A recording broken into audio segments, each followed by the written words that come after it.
Good morning, everybody. How are we doing today? My name is Dan. I'm the Jazz Shepherd. All those records you see in the back, that's my sheep, and I shepherd them. That's where the name comes from. Hope you're all doing well today. Hope you all had a great New Year and a great holiday season. We are now, of course, in 2024. Today would be the second. It's been a bit of a whirlwind of the holiday season. Just been a lot of things going on, obviously. But I want to thank everybody who supported the channel this last year and helped me through what's been a tough year with my domestic situation and with my finances, with the wife departing. Things have been tough and tight. But I still need anyone who wants to donate anything to this channel via PayPal, via Super Thanks, any way, Patreon. Please help support this cafe. This cafe needs to stay open. We're staying afloat, but things are tight.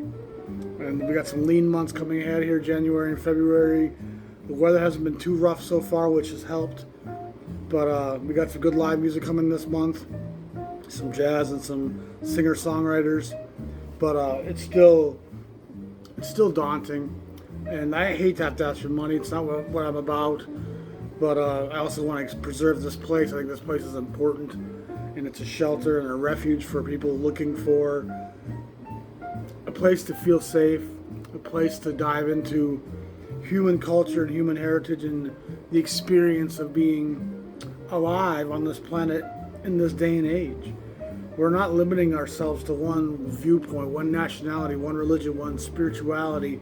We are broad in our horizons, and jazz is a wonderful template to discuss all that nuance. I mean, it's the voice of a people finding freedom in the wilderness and dreaming of a promised land. And we all understand what oppression feels like. And even for us middle class folks, we still recognize there's a tyranny that we live under the cloak of. And it's meant to be a unifying thing. Jazz, in spite of its militancy at times, wasn't a unifying thing. It was a bridge builder. And it brought people together sexually, spiritually, even economically with the business side of things, although those things were very rarely on equal footing. We're starting off today with the great Hank Mobley's Curtain Call, Tone Poet Session. This record did receive a release in, I believe, early 80s, maybe late 70s, but it wasn't initially issued when it was recorded back in, I think, 57, early. Mobley, Sonny Clark, Kenny Dorham, Jimmy Rouser, and Art Taylor. You don't get a lot of Kenny Dorham as a sideman here, a Blue Note, but it's great stuff. Mobley's one of my favorite players of all time. I love his integrity. I love his spirituality. I love his approach to playing. One of the great chameleons where he can kind of graft his sound and tonality to those he's playing around. But he has a degree of grit and, like I said, integrity that I think elevates everything he does. And Coltrane shares that as well, but he's not the intense blower and note player that Coltrane was. He's not going to shove 1,000 notes into a phrase. He's more of a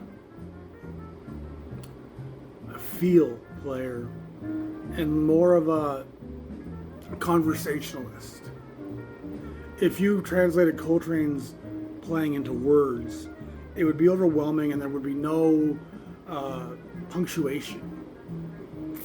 There'd be a lot of run-on sentences, not a comma to be found. It would be hard to decipher the language that Coltrane speaks. Mobley is very much more a phrase by phrase, moment by moment storyteller that you can kind of really relax yourself into his framework and feel this man's soul. Mobley's truly one of the unheralded jazz legends who's getting more due today than he got in his lifetime, and his records have become very expensive, but he's by no means a household name. We forget as jazz fans how few of these names have any ring in the public eye. I mean, my three brothers who I love all dearly, know jazz peripherally. And they could probably name Miles Davis and John Coltrane, but most of them would be challenged to get past Louis Armstrong, Duke Ellington, and Billie Holiday, Ella Fitzgerald, maybe. I mean, like, it's Mobley's not a household name by any stretch, but he deserves to be. I think he's just such a intense yet restrained player. He's not gonna overblow. He's not gonna honk his horn.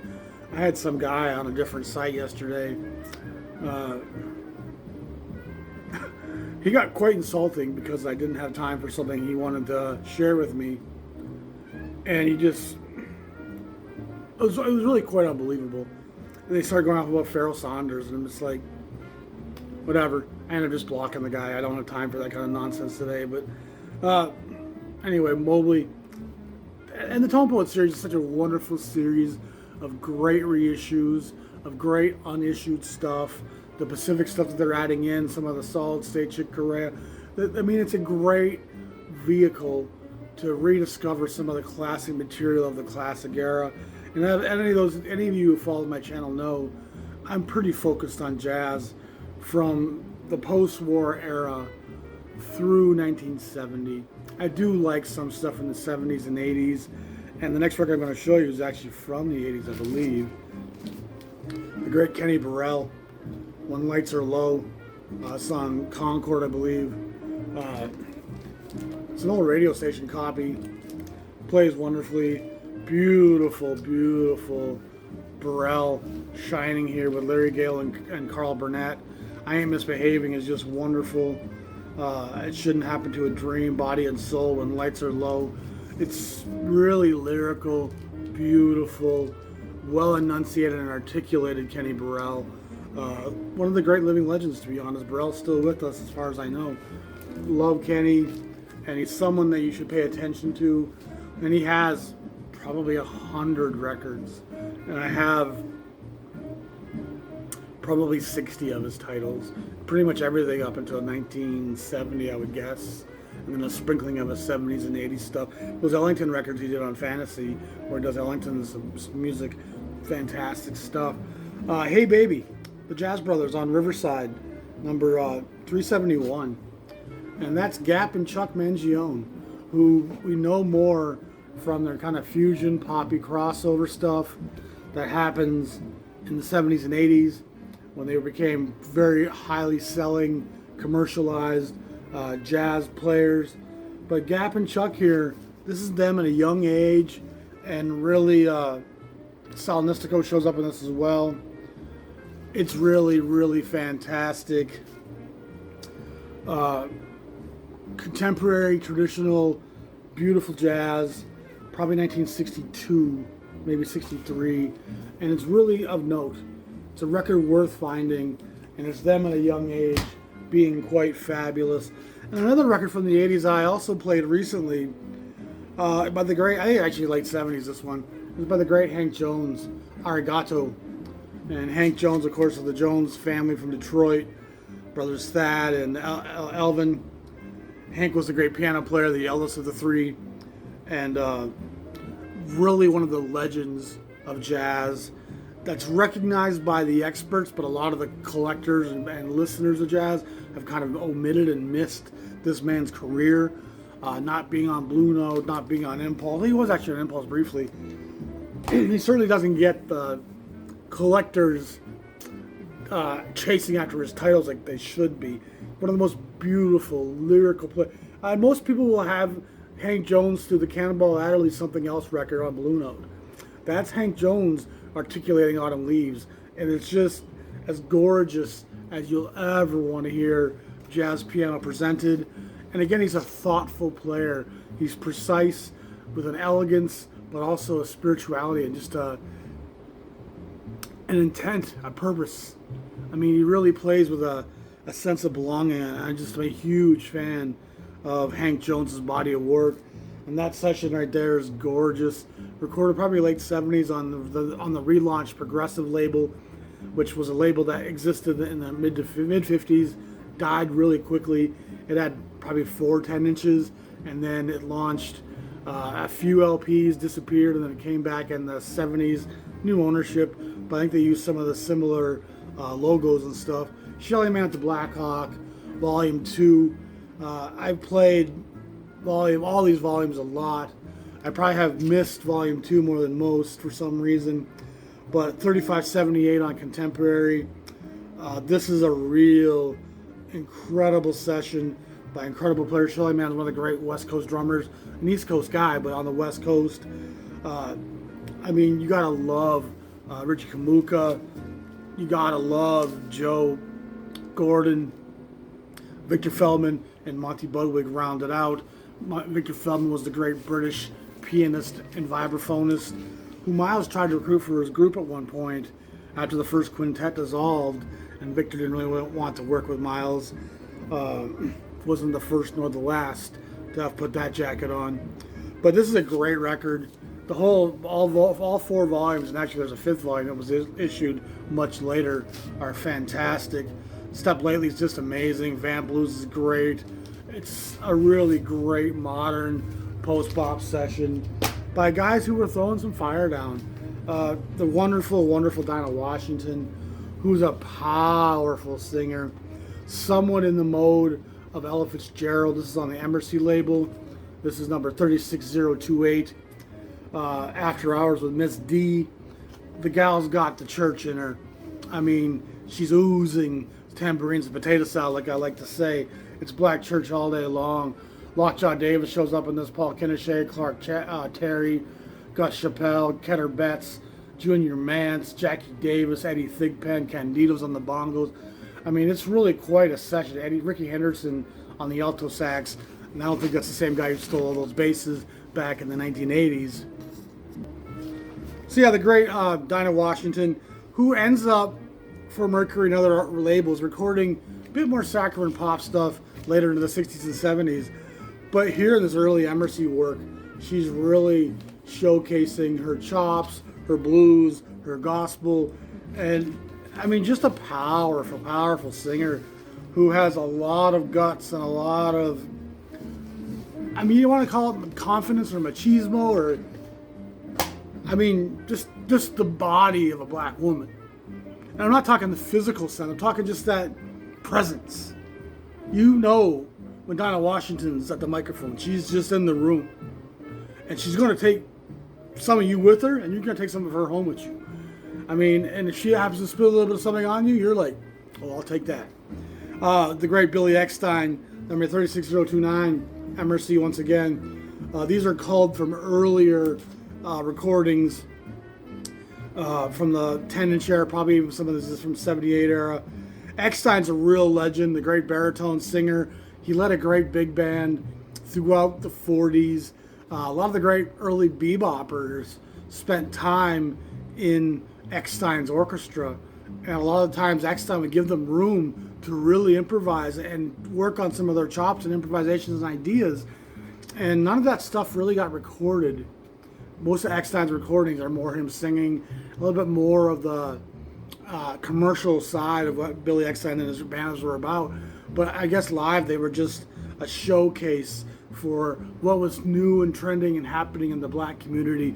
And Eckstine was a dancer, an absolute stage presence, a performer. He just really could electrify a room of people.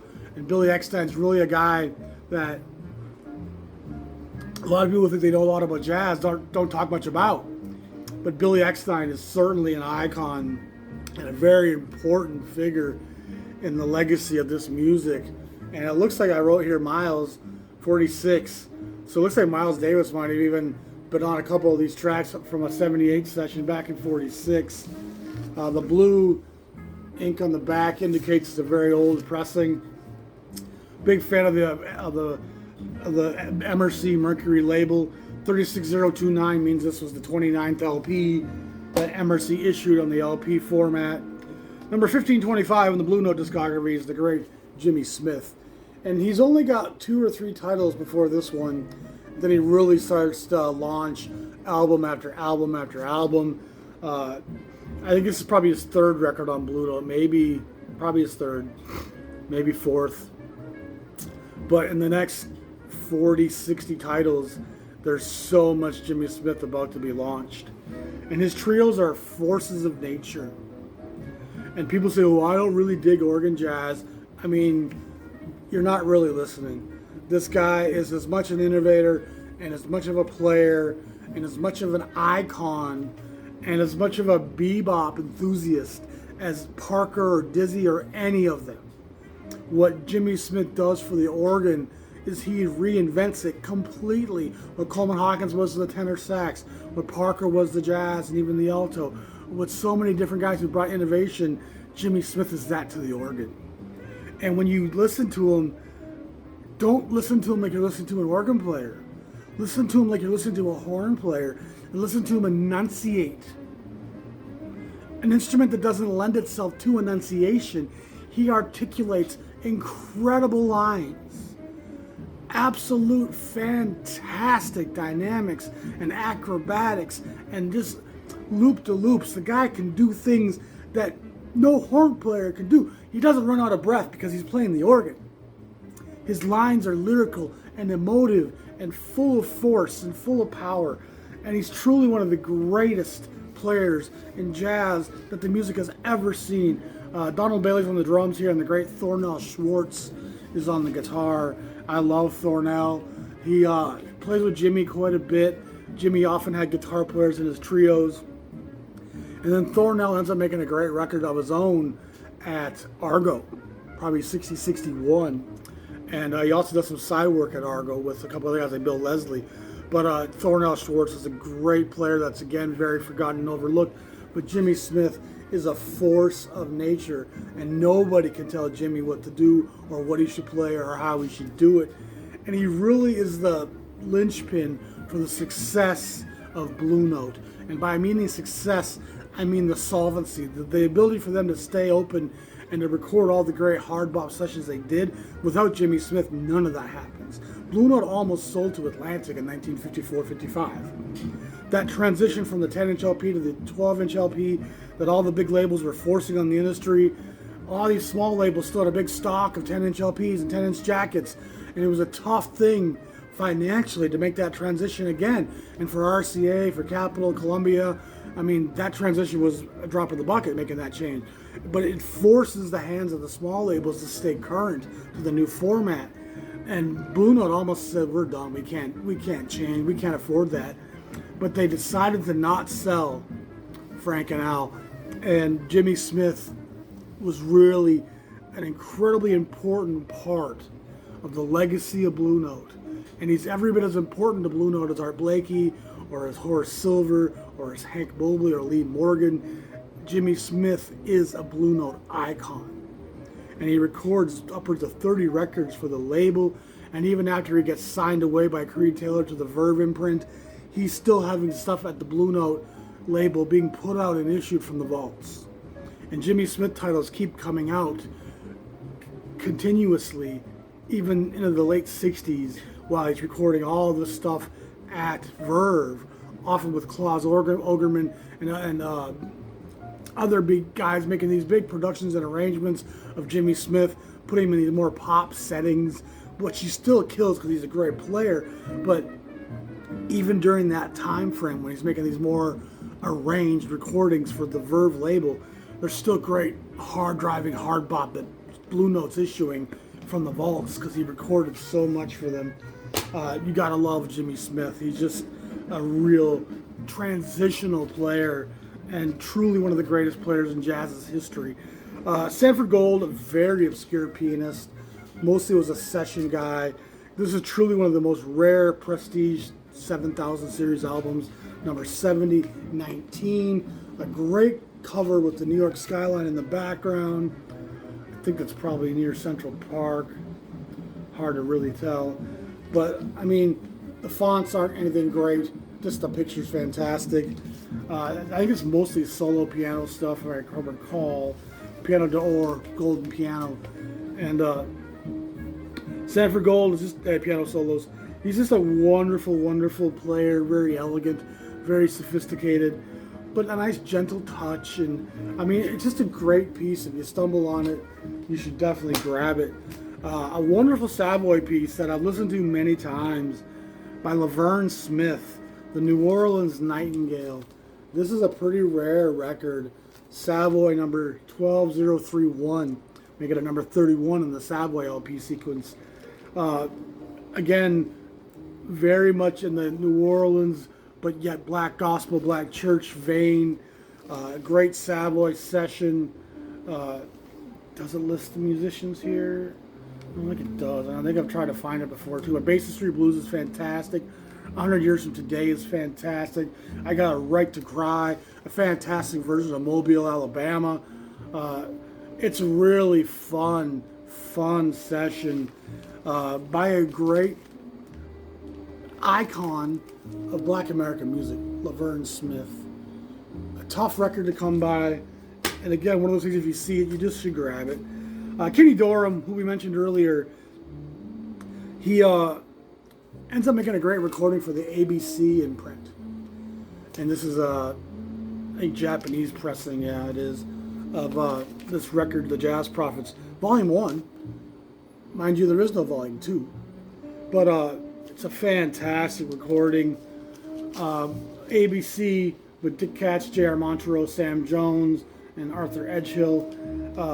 ABC was obviously a television film giant, ABC Paramount. They launched a music label in '55 to issue their soundtracks and recordings. Jazz, being as big a part of the music landscape as it still was in the mid-'50s, became a pretty big part of ABC's imprint. And there's a couple hundred great titles on the ABC label from the late '50s that are varying degrees of importance. But this is one of the most forward modern sessions, embracing hard bop and the modern current sound of what jazz was doing. Of course, they're soon to launch the Impulse label, ABC, and move most of their jazz, especially more full jazz things, to Impulse. But it's only a one-off. Dorham returns the Blue Note. Dorham goes to Riverside. He never really stays at one label very long, Kenny Dorham. He's at Blue Note several different times. Next, we're going to talk about Victor Feldman, who I mentioned earlier, the great British pianist and vibraphonist. Piano and Vibes, Merry Old Soul. This is an old OJC pressing of this. I opened this up, it was still in shrink wrap the other day, so I actually had never played it. Victor's a fantastic player. There's a reason why Miles recruited him, and he did play with Miles briefly in '61, if I recall. But he's just fantastic. He has some early work at Contemporary that's really noteworthy. But he ends up in the scene for decades. Victor Feldman's a real icon. This is a pretty tough record to come by, to be honest. You don't see it very often. Riverside number 366, making it probably 62, 63. An early Hank Mobley record, which I've played and showed you before, but 1550, I played this in the cafe last week. The great Art Farmer shows up on this. Horace Silver, Doug Watkins, and Art Blakey. And so you actually have a lot of Farmer and Horace Silver's group that departs the Messengers there. Watkins, Silver, and Mobley, of course, were all part of the original Jazz Messenger lineup with Art Blakey. So basically, this is Art Blakey, Jazz Messenger, Horace. So it's right in that same vein. They just gave Mobley the leadership of that session. Fantastic. Farmer brings a bit of a different tonality to Hank. When he plays with Lee Morgan, he plays a little bit more edge. When he plays with Art Farmer, there's a bit more softness and careful approach to things. And then the final thing I want to mention right now today is this fantastic songs by Billie Holiday, Velvet Mood. Originally it was issued as Clef number 713, probably 1956. And Billie's in fine form. She's not near the end of her rope yet.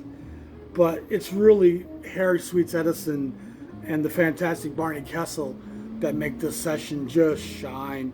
And they both articulate and enunciate behind her, giving her all kinds of language to play with. And every little inflection she makes, Sweets or Barney are just there giving a little bit of accent and punctuation to it. Benny Carter is also fantastic on the alto saxophone, bringing a lot of wonderful tonality as well. Jimmy Rawls on the piano, John Simmons, Larry Bunker round out the session. But Carter, Kessel, and Edison, you really have an all-star ensemble there behind Billie Holiday. And again, Kessel and Edison especially both really made me raise my eyebrows a number of times, like, woo! And Sweets, of course, when Sweets is on that session, that's going to be some magic. He's going to brew up a nice kettle of magic for you. But Kessel, again, was really just shining for me numerous times. I was just like, and this is a record I've played dozens of times. I think I played it 3 times the other day. It ends up being Verve 8096, which probably comes out in 57. Again, it was on Clef originally as 713, same cover. This is that model series done by that Alex DePaolo. I think it's one of his photographs. Not all of them mention who the photographer was. Yeah, Alex DePaolo, who does a great series of album covers for Verve that kind of goes unheralded, because we always talk about the David Stowe Martin covers, and you see some of the later covers where they're trying to be more modern and hip. There's a series of Alex DePaolo covers that are mostly pictures of models that are really beautiful, that come out in the late 50s on Verve, some on Clef, and they're just, a lot of the Oscar Peters stuff on Clef had these titles, covers. They're really cool covers and really kind of unique for what the Verve thing was doing at that time. But they had a beauty to them, obviously. As a gorgeous woman on the cover is never going to be a bad thing. But this Velvet Mood is just really a showpiece of what Clef, Norman Granz, and the Verve family was about, what they were doing.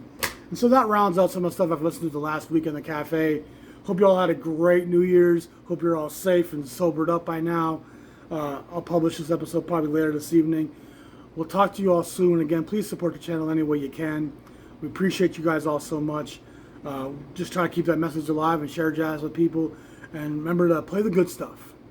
Show people the good stuff. Like the difficult stuff if you want, but show people the good stuff. Show them something that they might want to go buy themselves. That's the mission. To pass this music on to people, not to try to be elitist and like, oh, if you don't get this, you're not a jazz fan. That's snobbery, and that drives people away from the music. Keep it accessible, keep it fun, keep it light. There's so much beauty in this music. It may need to make you squint. Peace, guys. Have a great day.